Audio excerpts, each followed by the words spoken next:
Yo, there's a guy sitting at the front here, right? And he doesn't like to be known. But he was one of the first people to hear me rhyme back in the early 80s. Yo, bro, show your face, man. Come on, you gotta do it. Cat. Everybody, this guy, he heard me rhyming around 1983, 84, when I thought I was battling him, but he was just outside the Hippodrome. I was selling those tickets that get tourists into the club for half price. That was the first scam, Empire tickets, then Hippodrome tickets. My man came up to me and said, do you want to battle? And I was like, I don't battle. Got nothing to prove. My name is Dr. Fate, better known as Cat. Yo, so it's unreal to have you here, bro. All right, guys, you're not going to believe who I've just bumped into here at the Saatchi Gallery. So I'm walking through and I see somebody that I've known for many years and first met in Covent Garden back in sort of 1983, 84 time. And he goes by the name of Cat for anybody who knows him from back in the days. But to everyone else, he's a model, he's a rapper, he's a dancer, he's one of these entrepreneurial guys that does pretty much everything. And he goes by the name of Heath Whittaker. Here he is. Hi, yeah, so I had another name as well. So I went to Covent Garden with my mum at like 79 because my mum was doing dance classes at Pineapple, and I sneaked out of. My mum used to leave me like in the hallways of the Pineapple Studios in Covent Garden when I was like 11, 12, and I used to sneak out and walk down to the cobblestones of Covent Garden and see like robots, Tick and Tock, and Charlie Chaplin. I used to watch them. And that's what I used to do to kill some time. Then I discovered that was sort of like the hub of street entertainment, and that's what I wanted to do, is get involved in that as an expression. But people used to call me Dr. Fate, because I used to rap as well. I used to be known on the streets as a body popper, as Cat, but I was also rapping with a guy called Prince Fresky, and Mo Rock, and Doopy, and Allison, and we got introduced to doing underground raves for Rockbox, which was connected with a group called The Crew, Krew, based out of Bristol. I went up to Bristol, I was about 12, 13, used to go up to Bristol and rap with Tricky and all of the Wild Bunch. So the Wild Bunch were the guys that I started rapping with in underground raves and getting paid. I used to promote those raves up in Bristol, and all my raps were written by a guy called Prince Fresky, better known as Tox Adesanya, who was based in Arsenal. Anyway, so that's how I got introduced to doing rapping, and my rapper teacher, Prince Fresky, who wrote my first 3 raps, he named me Dr. Fate from the comic. So as an MC, I'm known as Dr. Fate. As I was walking through the exhibition, there was a photo of the Wild Bunch as well. Was there? Yeah. Well, that's Beezer. Yeah, so okay. that's the guy that's invited me and given me a list to come, because he's got like black and white pictures of me and Fresky in his collection on his page, Beezer Photography, because he was a Bristol-based photographer who was just a kid like me, taking pictures of everyone around. And there's a shot of me with Ziggy in the background. Ziggy. In the Red Box, which was Bristol, because she travelled all over London and England, because she was into the hip-hop thing from early as well, like 1980, 1981. And you're one of those fortunate guys that basically, if you open up any hip-hop book that's documenting UK hip-hop in any form, you're one of those guys. You're in most of the pictures. You're in a lot of pictures. I'm in a few pictures, I'm in a few videos, but there's one thing about me that separates me from the average b-boy, is I was too much of a rebel to join crews and learn dance routines. I was always about doing freestyle and just going where I want and doing what I want, because my mum was a dance teacher. My dad was a percussion player with David Gilmour from Pink Floyd, and he's a percussion player with Hendrix and Stephen Stills. But basically, I didn't want to conform and do anything like regimented, because Mum was a ballerina teacher. So when it came to doing routines with Danny Francis, with Mark Feathers, with Hofmeister, with Frenchie, with certain b-boys, I wouldn't do a routine. I'd be like, you do a freestyle, I'll do a freestyle, keep it just completely loose. And so I ended up busking a lot, but I didn't join proper organised crews because I didn't like organised stuff. I was a bit of a rebel. So that's why I'm not synonymous with being with any one particular crew, but I've danced with all the greatest. So- R.I.P. Sipho was the first guy that I actually performed with in Covent Garden. Sipho was a great body popper. Yeah. He was really good. Obviously, everyone knew him more for the beatboxing later on. They knew him 4 years after he was a dancer. He used to do a great turtle, a great hand spin. He used to do crazy shit with his belly, like pushing it out. I remember that. And he used to do certain moves like disjointed, because his joints were quite dislocating. So he was a great body popper, and he used to pull cute faces. This is before beatboxing. This is 3 years before beatboxing, before Yankee started hanging out with him. This is the early Covent Garden days when most of these b-boys that are famous for being on TV and being around, who came around in '84, they saw us dancing and they recruited certain people that they could make them join and make an organization where they could make money for media. But I wasn't about making money, I was just about having fun. Like the original Zulus. Peace, unity, love, and have fun. Yeah, maybe I shouldn't repeat what some of the things that Simba said about making money. Simba, yeah, me and Simba, well, his brother actually, Samson, was one of the two worst influences of me, doing naughty stuff to make money, because Simba and Samson couldn't dance, whereas I could rap, dance, sing, model, do whatever. Should we walk around? Okay, so I think that's Biza. That's Biza, look. Biza in Bristol. Wicked. Bristol, see? Biza. So this is the guy that took loads of pictures of me. He was my age, and he's the one who first knew 3D from the Wild Bunch. Yeah. 3D was a graffiti artist before he started doing music. Wild Bunch, which became Massive Attack. But this is the Biza stuff. This is why I'm here. So what got you into Covent Garden in the first place? Like I said, my mum being a dance teacher in Covent Round Garden. the corner. Yeah, she was there, and I used to sneak out, and I got into robot. But did you know about the scene that was going on there already, or it was just literally your mom?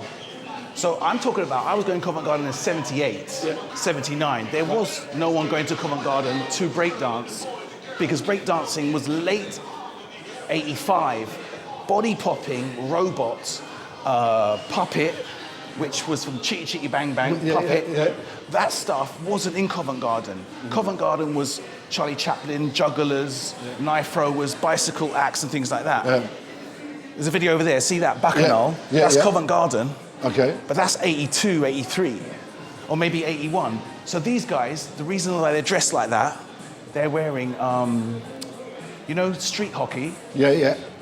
They're wearing street hockey jackets, shirts.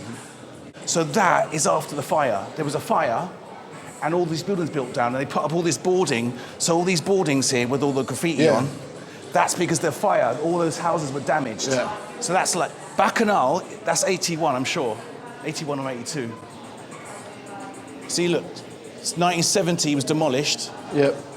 But those hoardings were up till 84, see? Summer of 84. Yeah. I was going there before the fire. Right. So Bacchanal, they're wearing street hockey outfits, because I was in Street Warriors as a goalie, street hockey that I did in South Bank. Mode. That's the guys from West London. Scribbler, TCA. All that's with the hoarding because of the fire. So that. Yeah, so I could have been in the audience here. Yeah. But this was like what happened a lot. The police would come and stop you from street busking because you'd have to have a license. And so basically that's why we had street names, because they had pictures of us in the boards in the police office. Let's arrest them because they're not getting licenses. The only people who had a license was Aussie Crew. Aussie's Crew had a license. These guys didn't have a license. They're Sipho, obviously. That's Frenchie, Darnell. Yeah. So I used to dance with these three, Frenchie, Sipho and Darnell. That's who we used to dance with. That's Scribbler. And that's Bacchanal. So they kind of left because all the South London boys got rid of them. Right. All the tough boys got rid of them. Yeah. But I was going there before that. I was going there when it was just robots. A guy that had a little thing in his mouth and used to make squeaky noises. Used to do the robot. Do you know what? I've seen you messing around, but I've never seen you dance properly. Well, to be honest with you, I was dancing there with Frenchie, Sipho, Darnell, Tassar. And this is when the young boys who were kind of cute, soft, good looking, we would busk and we had a good time, but we'd support each other. But what happened was a new element came where these, I put it, because my mum was a trained psychologist, so I put it down to psychology. There's a lot of abused kids, angry boys with no father figure who were a bit lost and a bit abused, and they come to Covent Garden and they feel they needed to make a mark, they needed to get recognized, they needed to get respect. That's when the aggression They tried comes to in. become men, they tried to prove themselves because they had insecurities, where my mum was quite together and she was like, she gave me a lot of love. So I never felt like I had to battle. So the whole battling element came along when all the South Londons and the tough, big, muscly guys came along and they wanted to kind of like say, here I am, look at me, I'm a man, I'm the daddy of the group or I'm the leader of the group. So there's a lot of bullying came along, but it came along when we'd already established ourselves and who knew who was who, and we loved each other and we were very alike. And then so another element come along where people wanted to sort of like try and cuckoo the original body poppers and lockers like Fraggle and people like that, and they wanted to either make them join their crew or get rid of the competition. So someone like, let's say Tassar was dancing down there, he was the best at tutting, and then other people come along and they'd say, let's battle, and then they'd take all their moves, make them their own. That's the only way you can learn my moves, is if we battle, you can take my moves, learn them in your head, and then come back and do them better than me with practice. So what happened when people said to me, do you want to battle? I'd say no. And that'd be it. But if you say no, I'm not going to battle you, you can't steal my moves, because moves were very valuable back then. There was you had a few videos to copy from America, and that was it. No one taught you moves, there was no videos, there was no classes. Yeah, there was no YouTube. So if someone said to me, battle me, I go, I'm not stupid, I'm not giving you my moves. No, you're great, you're the best. Yeah, go ahead, do it. So put that into perspective with what you just said, right? So when do you get to show off your moves and hide it from people stealing it from you? I used my moves to express myself to music and make money in my hat. Okay. Was there any other beatboxers like with you? No, but the beatboxers came years later. Yeah, okay. Yankee and even breakers came years Later, after body popping, locking, whacking. It's like, that came later. Breakdancing was more of a New York b-boy thing.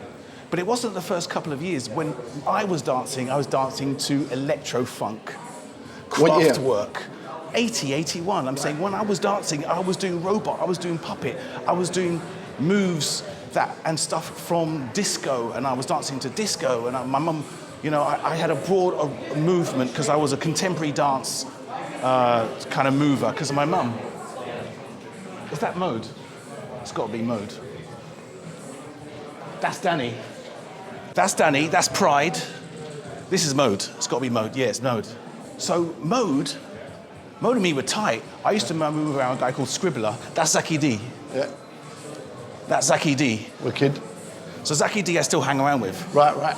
So what's he up to nowadays? I don't know. It's like, when I see him, we go to the barber shop in Cuts.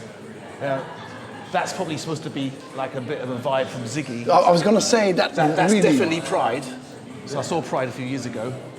Yeah, that is really reminiscent Sipho of also Ziggy. did really good head spins. That could be Sipho. Right. Sipho used to wear a double beanie to spin on his head, and later on Hulk realised we can get more spins with a crash helmet, so that's why Hulk always used as a crash helmet. Right. Yeah, because so Hulk used to be with Ozzy's crew, and then he went solo, and he's still kind of breaking now. Yeah. All I know is that Ozzy got a license, and Ozzy was the oldest. So he was like the leader, and he had like Bebop, amazing body popper, who Danny got a lot of his moves from. Bebop, and there was a girl that was Ozzy's girlfriend. But Ozzy was already in his like late 30s. I was like 13, 14. So he was the old man. He was like, he had quite old moves because he was a bit rickety, Yeah. But Darnell was from Angel, from my area, Barnsbury, Angel, Islington. Okay. Bacchanal was like South London. And like I said, Freshkey, Family Quest, Michelle were all Arsenal, North Londoners. Michelle and Danny Francis and Mark Francis, better known as Flipski, were in my school, Islington Green.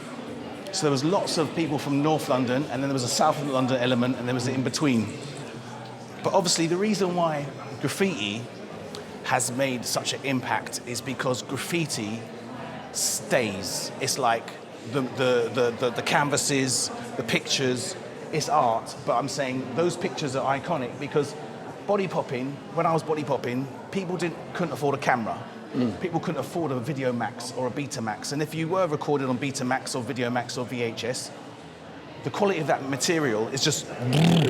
There's a little shot of me rapping or trying to pretend to rap at the Jubilee Hall and dancing with feathers.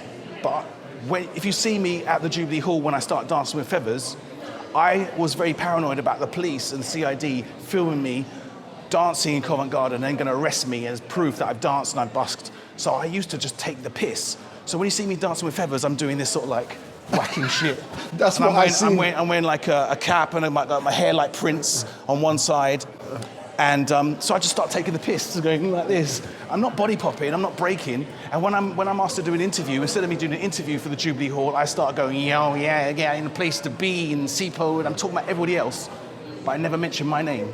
Why don't I mention my name? Because I was paranoid about the camera. I didn't want to be in jail. I thought I would never make it in jail. That's the only reason why I wouldn't be filmed, I wouldn't be photographed.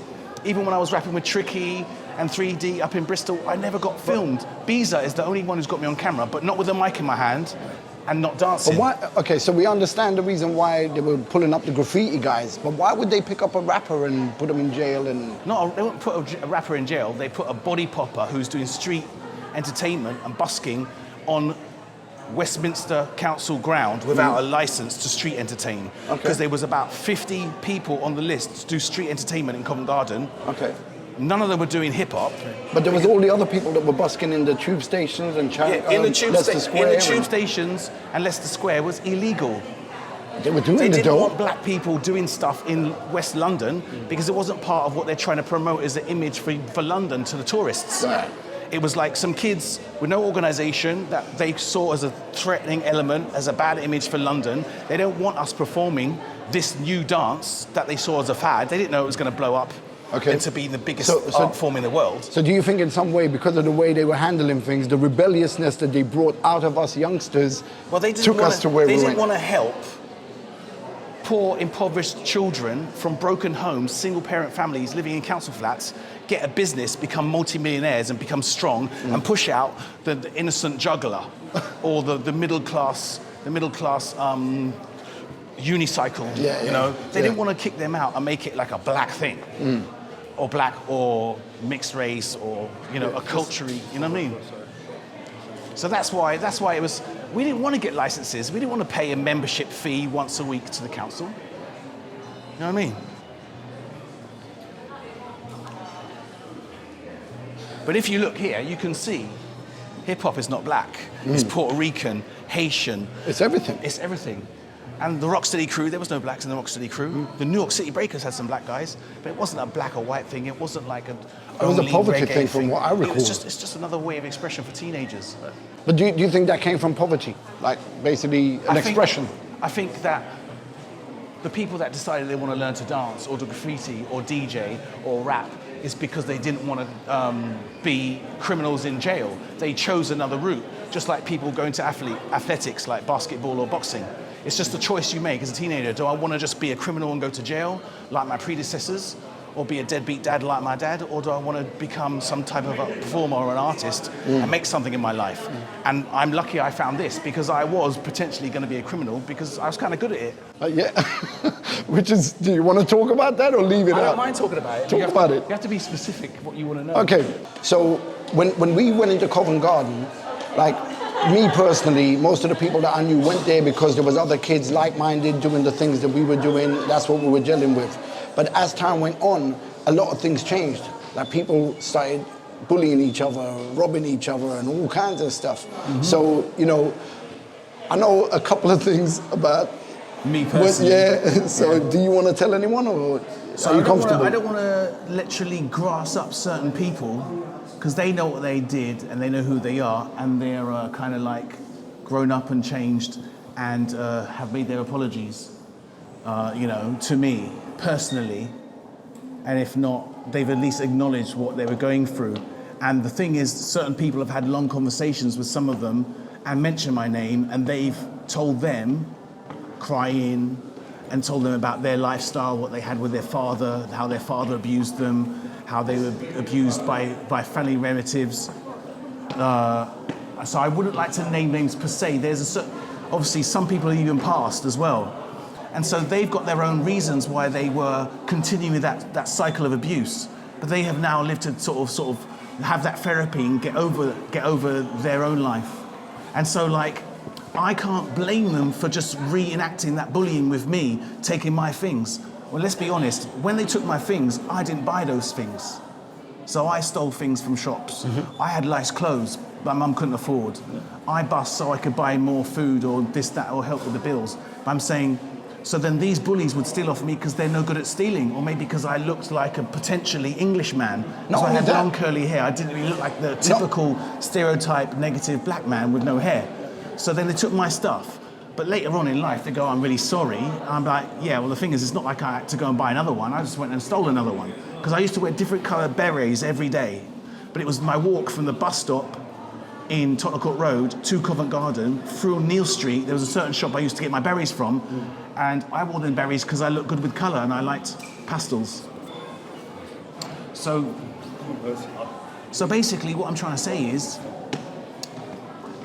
I hang around with a bunch of people who went to Underwoods and we stole hair dryers, Walkmans, we stole stereos, we stole things we could sell to the strippers in Soho and down the front line in All Saints Road in Ladbroke Grove. We made money, but these are the people who couldn't dance, couldn't rap, couldn't sing, couldn't do graffiti or DJ. So they chose, let's go as a big posse, 25 people into Underwood and rob the shit. But it's because they had no options. Or they'd go around threatening people with knives and steal their gold, or mug tourists with bags. And yeah, they used me sometimes because a cute guy coming up to a bunch of white people and saying, how are you, what are you up to? And then going, my cousin behind me has got a long knife, or not my cousin, somebody behind me has got a long knife and he's gonna stab you up if you don't give me all your bags and your money.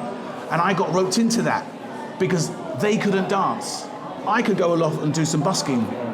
They couldn't. Do you know what I mean? Yeah. So that's what I want to say. Obviously, your connection with Samson as well put people a little bit on guard as well. Like, well, not everybody knows about Samson because Samson is not down in hip hop. Yeah. Because he couldn't do any art form in hip hop.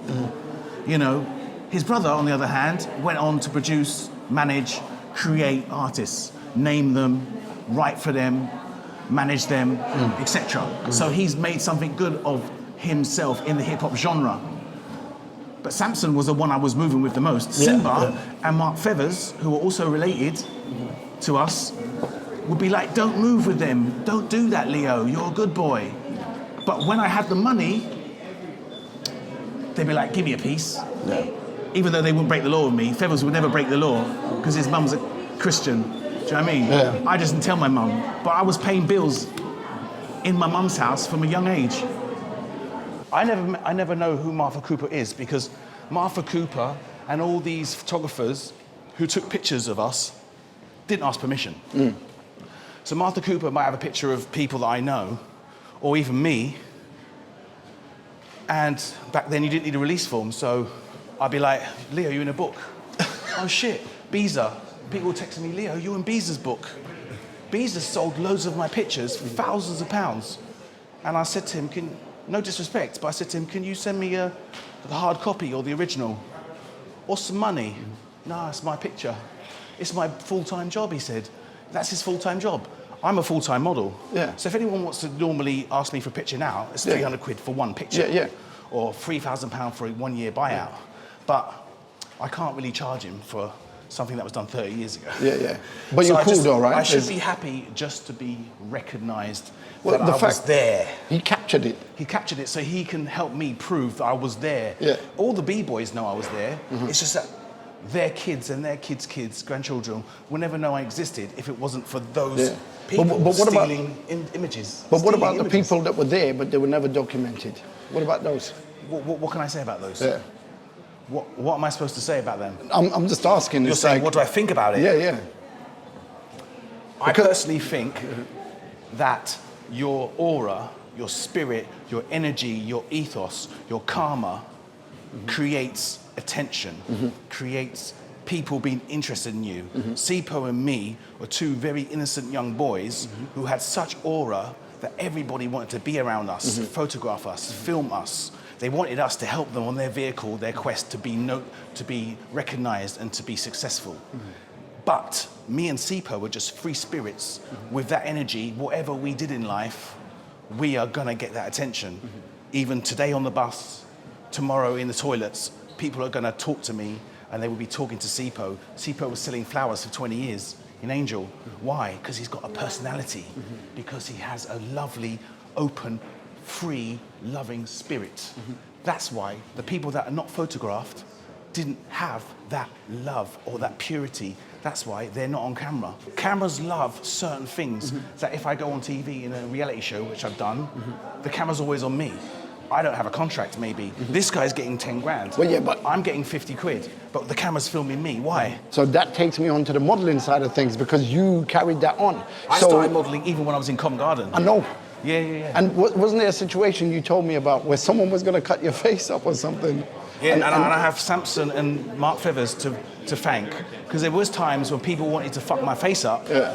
It wasn't because of modeling though. People wanted to fuck up my face because women love my face. And I was on 7 a week. But yeah, I mean, so you were rapping as well. Why did you not pursue that as a career? So there's a difference, right? I don't want to get into a negative, but people rap for a reason. People sing for a reason. People act for a reason.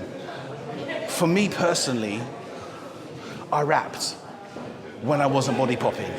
And then Nutriment, who did London Bridge is Falling Down, original Electro Funk #1, he was like, you can bring the B-boys and the body poppers to my underground raves called Rockbox. Why you? Because you can body pop, because people love you, people listen to you, people will follow you. Nana Cherry and all these people from other ilks of life would come to the raves, Old Street, Westbourne, these places that we did, underground raves. They come because you've got that vibe. So when I rapped, even the same with rapping with Freshkey, I didn't want to do routines. I didn't want to do writing. I wanted to get on the mic and freestyle. I did freestyles on Nutriment's records, never came out. I did freestyles, only a couple of the records came out on Tim Westwood's, when he used to have tapes and play them, LWR radio. Yeah. So I've got a couple of tapes, one on SoundCloud, it's down as Devastating 2, Prince Freshkey, Dr. Fate, and Mo Rock. There's only one. And that's, I think, Misty P or someone put it online a few years ago. But other people were spending grands to do an acetate. Back in the day, you couldn't get a record out. You did an acetate, then you did 12 inches, then you had to print up copies. I didn't want to spend my money on records because I wasn't trying to be famous. And then the people that want to be famous, they're on casting couch on their knees. You know what I'm saying? And that's when you had Amir Khan, Street Sounds. Morgan Khan. Openly gay man. Yep.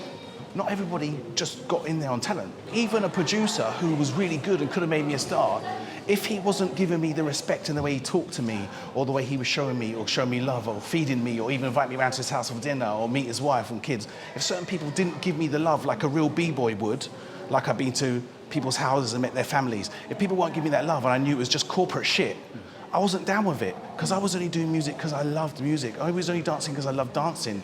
I had money in my mum's a middle class, dance teacher, then she became a psychiatrist. I had my dad who's a musician with Jimi Hendrix. I didn't go out there to make money. And the people who are just out for money, you smell them. They're just looking for a buck. And I didn't trust it. Just like the record industry with Prince and George Michael, you can't trust people who are just going to give you a vehicle to make themselves rich and you get 20% of your own shit and they get 80. So I was like, I could see it already. And you sussed this out from a very young age? Because I was all about being real. And I've just stayed that way. That's why I'm not rich or I'm not still doing hip hop for a living, and they are.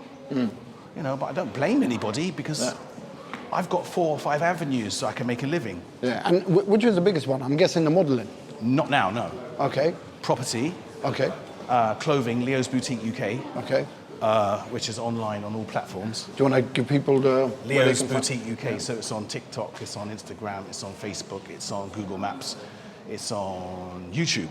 Okay, so loads of platforms. Make sure you check that out. I've got like hip hop shit. I've got designers that I've worked with. I've got some old stuff from designers I've worked with as a model, as a stylist. I made clothes, and there's vintage there too. Okay. And sneakers, belts, Okay. hats, the lot. Everything. So, a man of many talents. Yes, what I'm saying, at the end of the day, I don't criticize anybody for what they've done.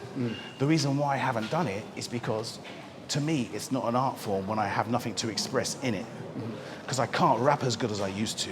I can't dance as good as I used to. I can't sing as good as I used to. I had 3 record deals when I'm singing, but I can't do it anymore. I've lost my voice from shouting in markets, so I just don't do it. So were you ever one of these singers that walked around Covent Garden with a guitar on your back? That was Keziah Jones. Keziah Jones was the singer who started in Covent Garden with Sarah Ann Webb from De-Influence, very close friends of mine. No, I didn't carry a guitar because I didn't sing until I left Covent Garden with a guitar. And the first time I started working with a guitar was with Mark Feathers. We became a duo and we did some records together. But that was after we stopped dancing. Right. With regards to modeling, what's the biggest kind of jobs you've done? Oh, no. You got to tell us. No, I don't.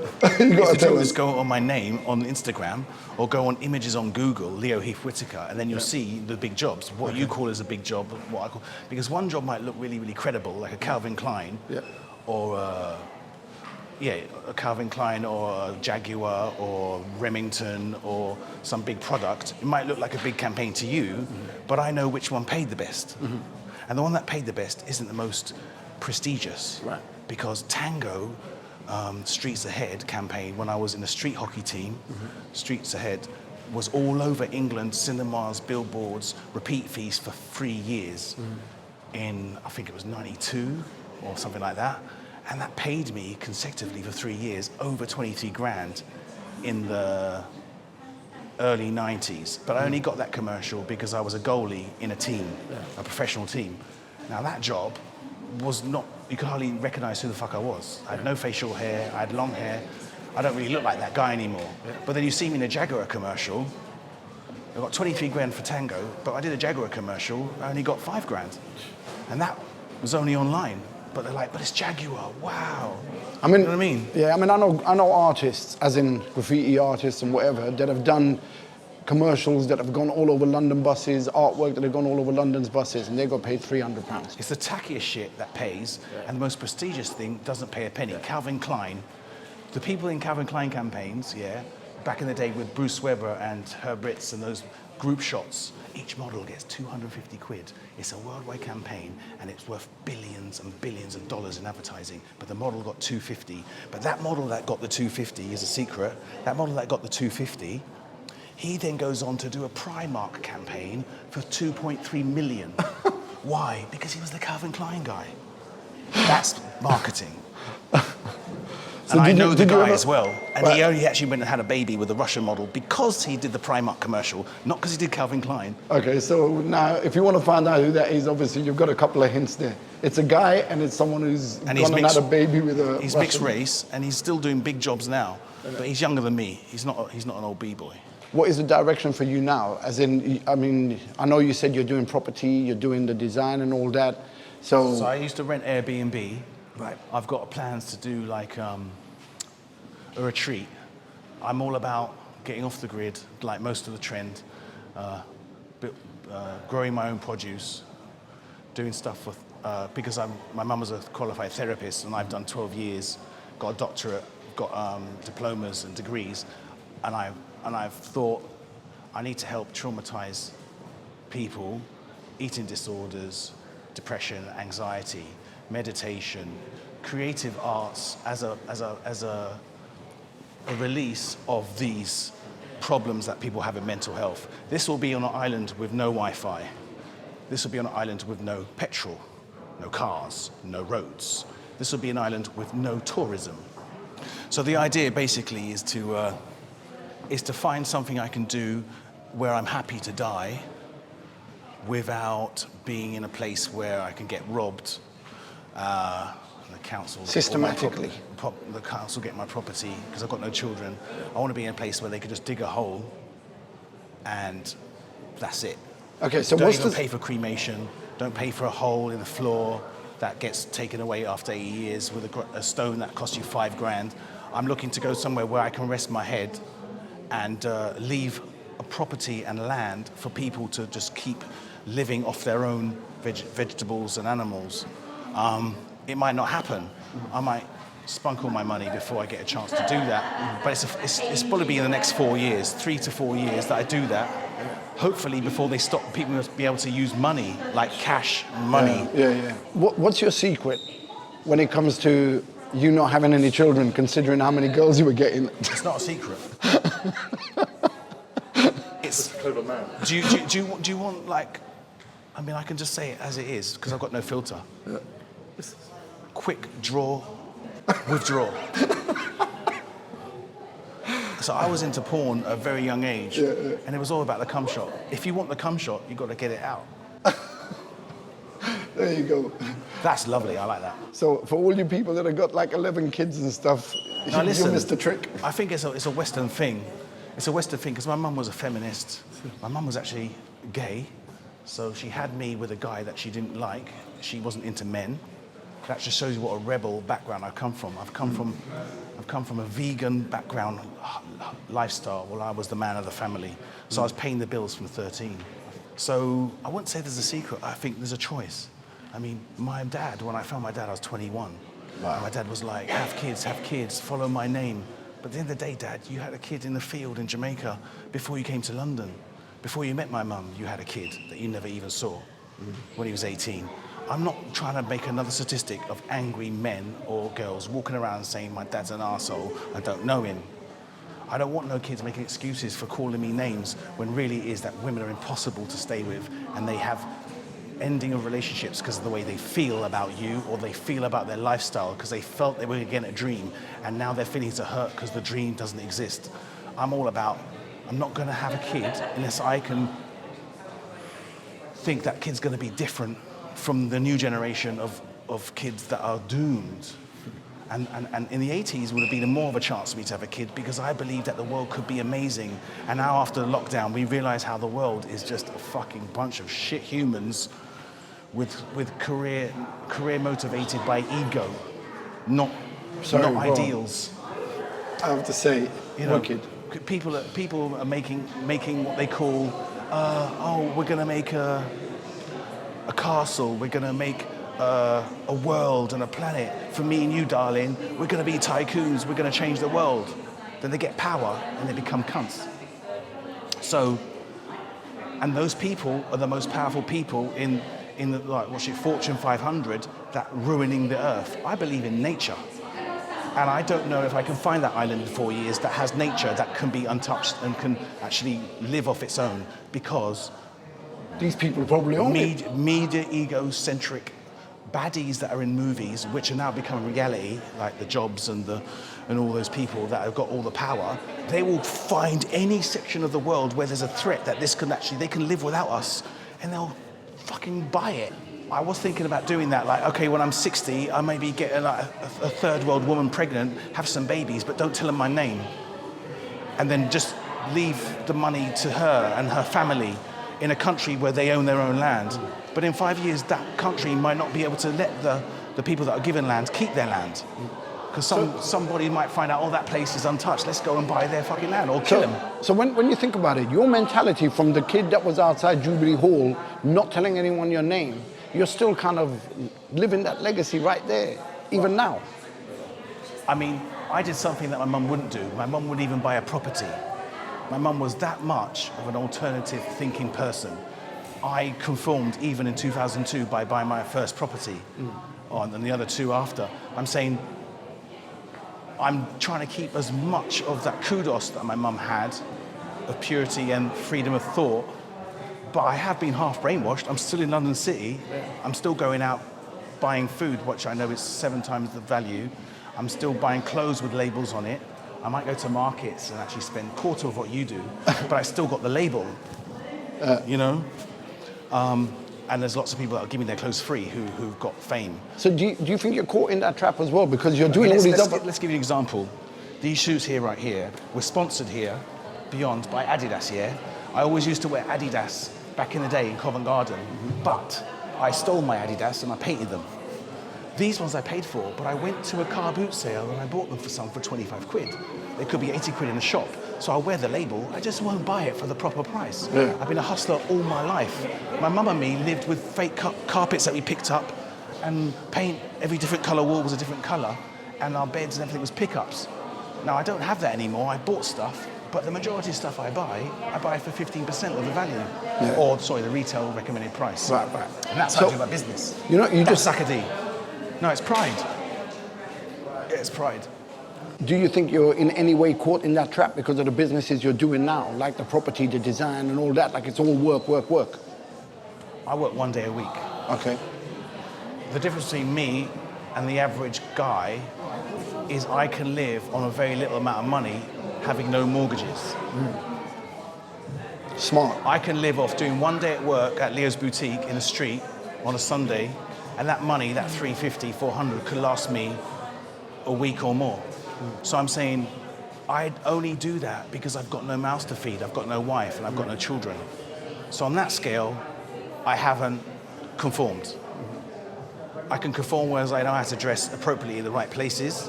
I can use a knife and fork, come from a middle-class family, I'm educated, but there's lots of other things that I wouldn't promote to anyone because it's something I have no choice about.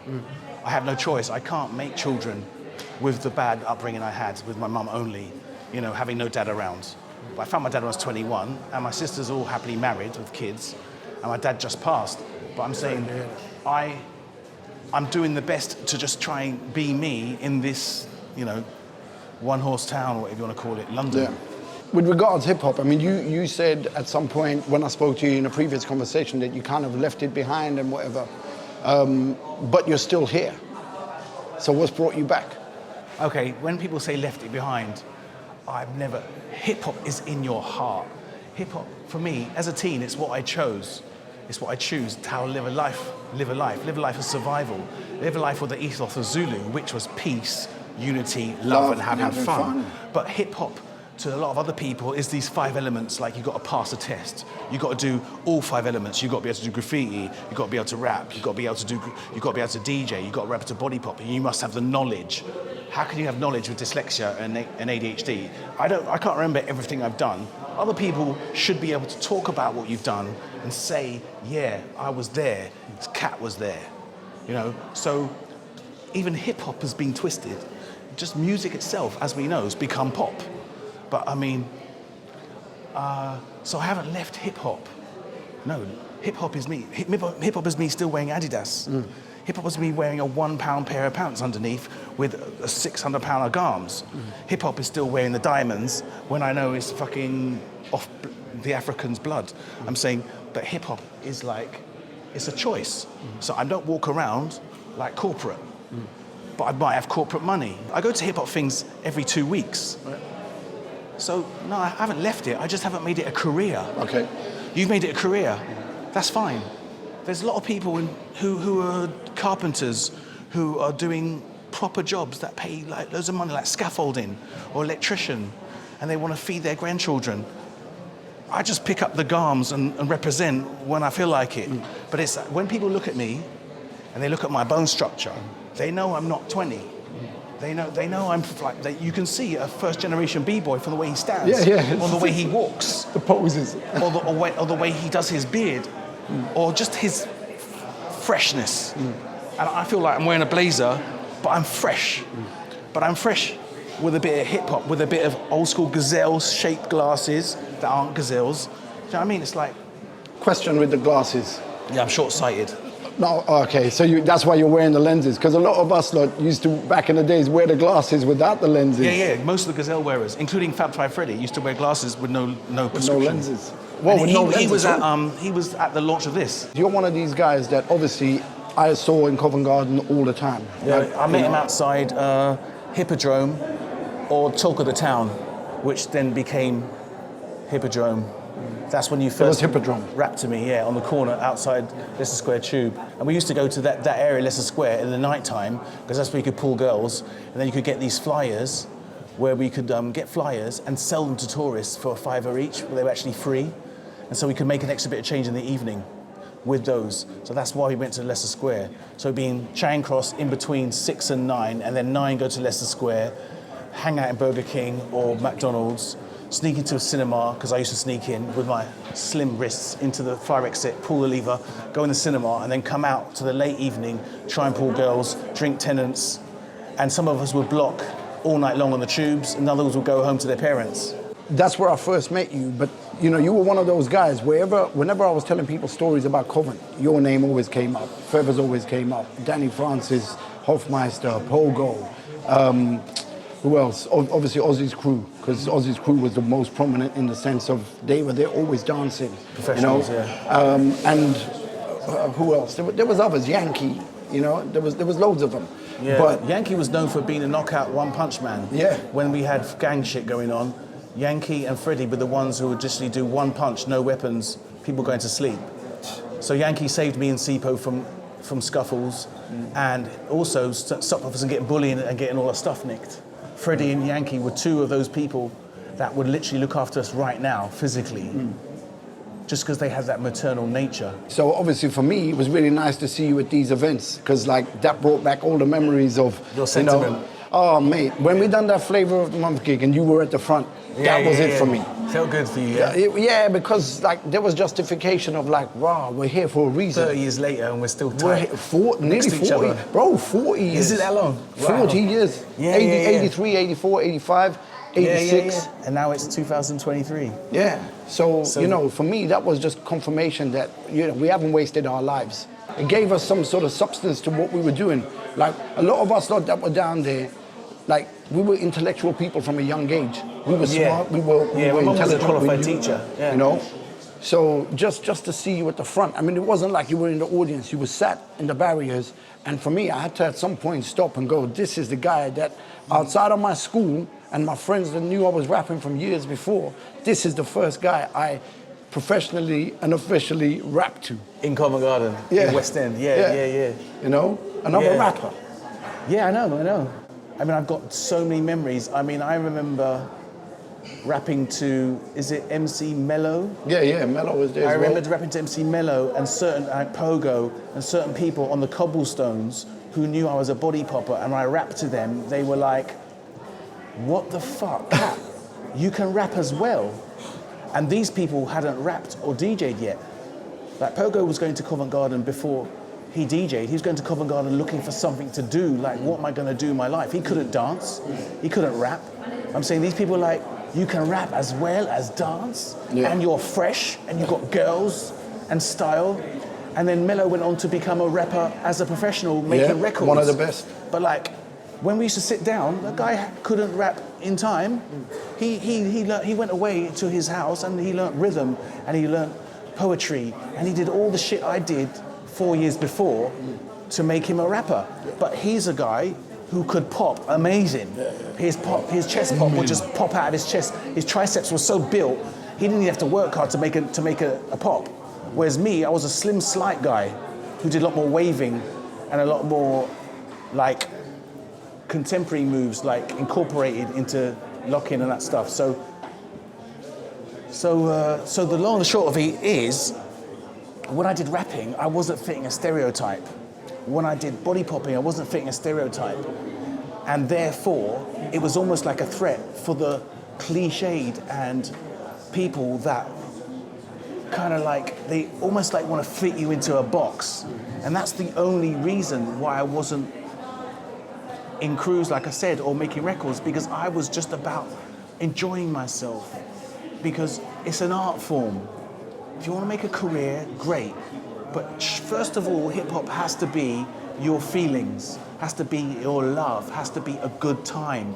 That's why I'm dancing in spats, I'm dancing at home to music, I'm making music that'll come out, I'm doing it in the mirror, I'm doing it because I love doing it. That's true hip hop. Yeah. And you've been documented in a lot of the stories as well. Places, so, yeah.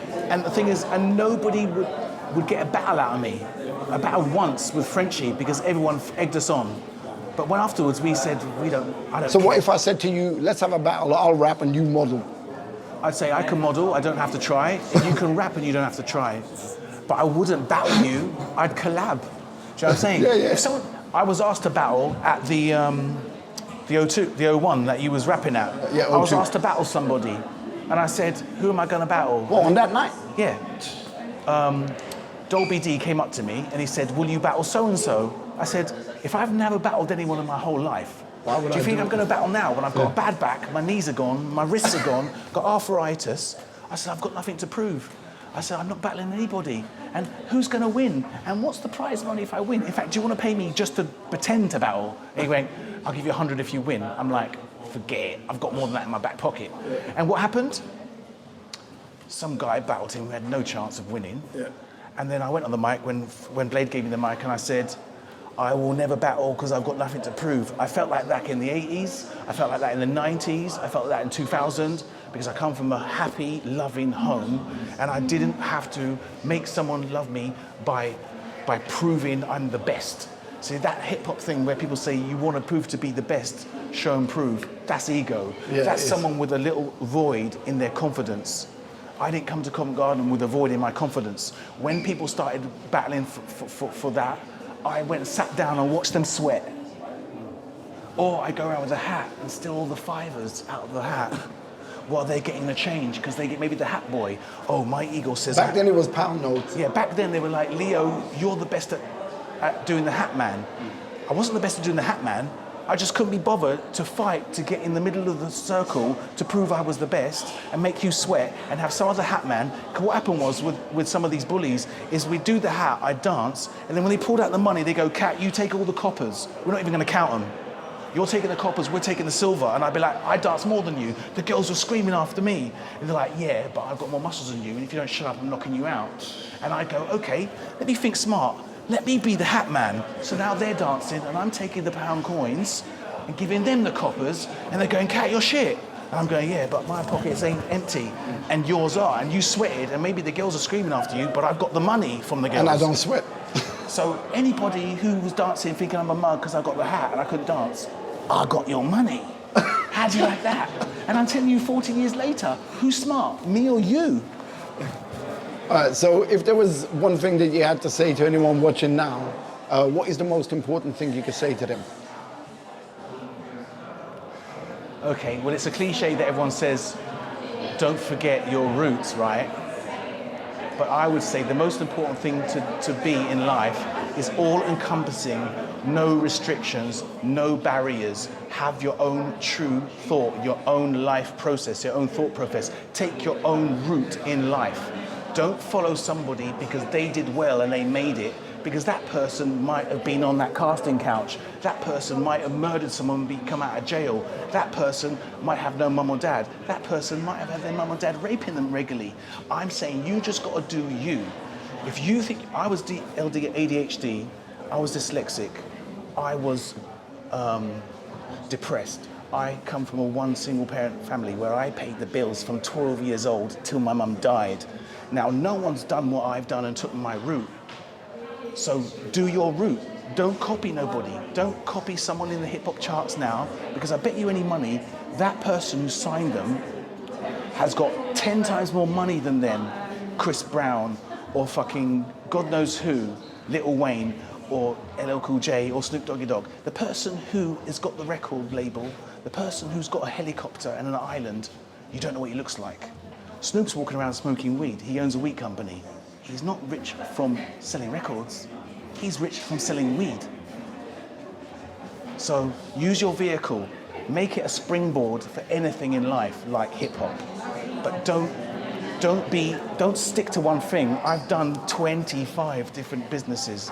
I'm qualified for 25 different things. Lifeguard, PT, nutrition, psychiatrist, masseuse, stylist, casting director, model, singer, musician, A&R. The list goes on. Body popping, dancing, acting, script writing. Were you ever a barber or hairdresser? I was a barber, yeah, I was And a you know barber. why I'm asking that? I worked at Cuts. Do you remember why I'm asking? Did I cut your hair for free? No. I was walking through Lewisham Centre, and there was a girl that was working at, I knew her anyway, because I knew most of the people in Lewisham, and there was a hairdresser's there in the centre opposite Lewisham, Argos. yeah. And I'm walking past, and I'm like, what the fuck is Leo doing here? I was in Lewisham. Yeah, you were in Lewisham. Yeah, okay. Yeah. I don't know what the story is to that, but I did. But I came up and said hello, we I spoke. worked in a place called Cuts on Fifth Street. It's a place that I got commercials, I got pop videos, I did casting directing, I got lots of income from the connections I had in that joint. And I still go there once a month for an art exhibition or something. But I did a bit of barbering on the side. That's how, like, I've done a lot of shit. But that's how I knew, because I saw you there. I can't even remember. I mean, see. I've taken a lot of drugs. Don't do what I do. Do what I say. What does hip hop mean to you? Because we're here, obviously, 50-year anniversary and everything. What does hip hop mean to you? Okay, so like I said at the beginning, as a teenager, you choose something out of all the options. All the options of music, all the options of an art form. And I just chose hip hop. It was the most truest to me. It was the more freedom of speech. So that's what it means to me. There's people from hip hop that I see in the street and they acknowledge me, even if I didn't see them for 20, 30 years. So it's just like having a family. And if you chose fashion, hip hop's connected. If you chose media, hip hop's connected. If you chose music, art, hip hop's connected to everything. So for me, it's the most successful media and world sort of art form that there is now today. It's been the most abused and used out of all the. You don't get punk rock in everything anymore. You don't get rock and roll in everything anymore. You get hip hop in everything you see in the world, in the city. Do you know what I'm trying to say? So I'd say it's the strongest thing. You just can't ignore. And looking back 40 years ago when we lot were hitting the streets doing what we were doing, would you have ever imagined Saatchi Gallery would be doing an exhibition on it? I didn't even know what Saatchi Gallery means up until about 25 years ago. Yeah. I didn't know what it meant because it wasn't something that's talked about every day. It's Saatchi Gallery, Bonham's Gallery. I know about that from my grandfather, but like when I grew up, I mean, it's like the world is your oyster if you just stay true. That's the main thing I can say about hip hop. Like, I haven't used it yet to become a millionaire. I still might. It's possible, but I'd say that it's got to be real. From what you said earlier, I don't think money is your goal. You're looking for that happiness, so... That's why I'm free, though. Yeah, exactly. I'm free because money's not my goal. Yeah, yeah. I know for a fact that if I did make money my goal, I'd be dead. Because I'm scared of success. Because I love a cheap hoe or a gold digger, and I love drugs, and I love the high life, and I get excited, and I do naughty shit when I'm in that place. And I'd be too rich. I'd be like Prince. I'd be too rich, and I'd be too popular, and I'd be dead. So that's why I'm just staying to my roots. My mum and dad are dead. You know, some of my best friends are dead, and they were on TV, and they were famous, and they died with £10. Do you know what I'm saying? I think that should be a cut. Yeah. Well, cool. Thank you very much, man. It's all right, man. And sorry for your losses. Sorry, loads, man. It's all right. People have to learn, innit?